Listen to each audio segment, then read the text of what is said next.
இப்போ இன்ஸ்டாகிராம திறந்தாலே boutique business தான் பீக்ல போயிட்டு இருக்கு. ஒருத்தவங்க ஸ்கிராச்ல இருந்து ஸ்டார்ட் பண்றத ஒரே நாள்ல முடிச்சு விட்டு போயிடுறாங்க. நாகலட்சுமின்றவங்க திருநெல்வேலியில இருந்து சென்னைக்கு வந்து ஒரு பொட்டிக் பிசினஸ் ஸ்டார்ட் பண்றாங்க. நங்கநல்லூர்ல அது ரொம்ப பீக்ல போயிட்டு இருக்கு. எந்த காரணத்தினால அப்படின்னு பாத்தீங்கன்னா ஜிப்கோ சாரி அப்படின்றத முதல்ல இவங்க தான் இன்ட்ரடியூஸ் பண்றாங்க. அதனாலேயே பெண்கள் பல பேருக்கும் அவங்கள ரொம்ப பிடிச்சிருக்கு, அவங்க பிசினஸ் ரொம்ப பிடிச்சிருக்கு. அதனாலேயே ஃபாலோவர்ஸும் சரி, அவங்க பொட்டிக்கு நிறைய கஸ்டமர்ஸும் இன்க்ரீஸ் ஆகுறாங்க. இதனால தொடர்ந்து இன்ஸ்டாகிராம்ல யூடியூப்ல இவங்க வீடியோ போட ஸ்டார்ட் பண்றாங்க. அவங்க இன்ஸ்டாகிராம்ல யூடியூப்ல வீடியோ போடுறது அவங்க ஹஸ்பண்டுக்கு பிடிக்காத காரணத்தினால ரெண்டு பேருக்கு இடையிலும் சண்டை வந்திருக்கு. இந்த காரணத்தினாலேயே 2 வருஷமா அவங்க ஹஸ்பண்டும் இவங்களும் பிரிஞ்சே இருந்திருக்காங்க. 28 வருஷம் ஒன்னா இருந்தவங்க லாஸ்ட் 2 இயர்ஸா இந்த பிரச்சனையாலேயே பிரிஞ்சிருக்காங்களாம். இவங்களுக்கு 2 பசங்க இருக்காங்க. ஒருத்தர் அப்ராட்ல படிக்கிறதாவும் இன்னொருத்தர் சென்னையில தான் இருக்கிறதாவும் சொல்றாங்க. இந்த நிலையில நேற்று அவங்க ஹஸ்பண்ட் ஒய்ஃப்குள்ள சண்டை வந்திருக்கு. இந்த காரணத்தினாலேயே வாக்குவாதம் பண்ணி 2 பேரும் ஒருத்தருக்கு ஒருத்தர் திட்டிட்டு இருந்திருக்காங்க. இதுல அவங்க ஹஸ்பண்ட் கோபப்பட்டு இவங்களை வெட்டிட்டு இருக்காரு. இதனால ஸ்பாட்லயே அவங்க இறந்துட்டும் இருக்காங்க.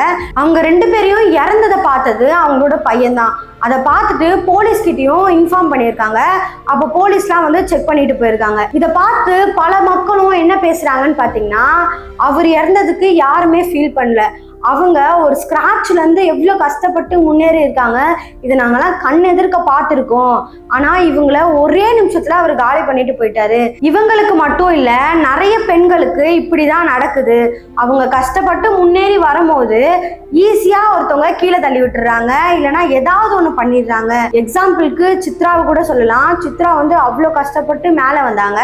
கரெக்டா பீக் டைமுக்கு போகும்போது அவங்க இறந்து போயிட்டாங்க சூசைட் பண்ணி. இதனாலேயே சித்ராவை பத்தி பேசாதவங்க யாருமே இருக்க மாட்டாங்க. அவ்வளோ பீக்ல போனவங்க ஈஸியா ஒரு லவ் விஷயத்துக்கு, அதுவும் அவங்க பண்ண டார்ச்சர்னாலே இப்படி இறந்து போயிட்டாங்க. குரோத் ஆயிட்டு வர ஒரு பொண்ணை யாருமே வளர விட மாட்டாங்க அப்படின்றது தான் நிகர்சனமான உண்மையாவே இருக்கு. நாகலட்சுமி இறந்ததை இப்போ வரைக்கும் யாராலுமே ஏத்துக்க தான் முடியல. எல்லாருமே ஷாக்ல தான் இருக்காங்க. ஏன்னா நிறைய இன்ஃப்ளூயன்சரும் சரி, இல்ல அவங்களுக்கு தெரிஞ்சவங்களும் சரி, இல்ல பொதுமக்களா இருந்தாலும் சரி, தொடர்ந்து வீடியோ போட்டுட்டு இருக்காங்க அவங்கள பத்தி. என்னை பொறுத்த வரைக்கும் என்னன்னா, 90s காலகட்டத்துல இருந்தே ஒரு பொண்ணு வளர்ந்து வராங்கன்னா அவங்களுக்கு ஏகப்பட்ட பிரச்சனை இருக்கும். ஒன்று அவங்க வீட்டு சைட்ல இருந்து இருக்கும், இல்லைன்னா வந்து வேலை செய்யற இடத்துலயா இருக்கும். முக்கியமான பிரச்சனையே அம்மா அப்பா வந்து ஒத்துக்க மாட்டாங்க. நீங்க இந்த மாதிரி வேலை பார்க்கக்கூடாது, இந்த வேலை தான் பார்க்கணும்னு சொல்லி ஒரு சைடு அவங்க ப்ரெஷர் பண்ணுவாங்க. இல்லை கல்யாணம் ஆகிட்டு போனா நீ இதுதான் பண்ணணும்னு சொல்லி ஹஸ்பண்ட் சைட்ல இருந்து ப்ரெஷர் பண்ணுவாங்க. ஒரு பொண்ணுக்கு தான் எது பண்ணணும் எது பண்ணக்கூடாதுன்னு அவங்களுக்கு தெரியாதா? அவங்க வாழ்க்கையை சூஸ் பண்ணி வாழக்கூடாதா என்ன? ஆணும் பெண்ணும் சமம் தான் சொல்றாங்க. ஆனா இங்க ஆணும் பெண்ணையும் சமமா தான் பாக்குறாங்களான்னு கேட்டா இல்லை. ஏன்னா ஆண்கள் அவங்க நினைச்சதை என்ன வேணா ஈஸியா பண்ணிட்டு போக முடியும். அதே ஒரு பெண்ணா இருந்தா என்ன செஞ்சாலும் அது தப்பு தான், கடைசியில வந்து நீ தான் தப்பு பண்ணியிருப்ப அப்படின்னு சொல்லிட்டு ஈஸியா போயிடுவாங்க. இதே மாதிரிதான் இப்போ நாகலட்சுமிக்கும் நடந்திருக்கு.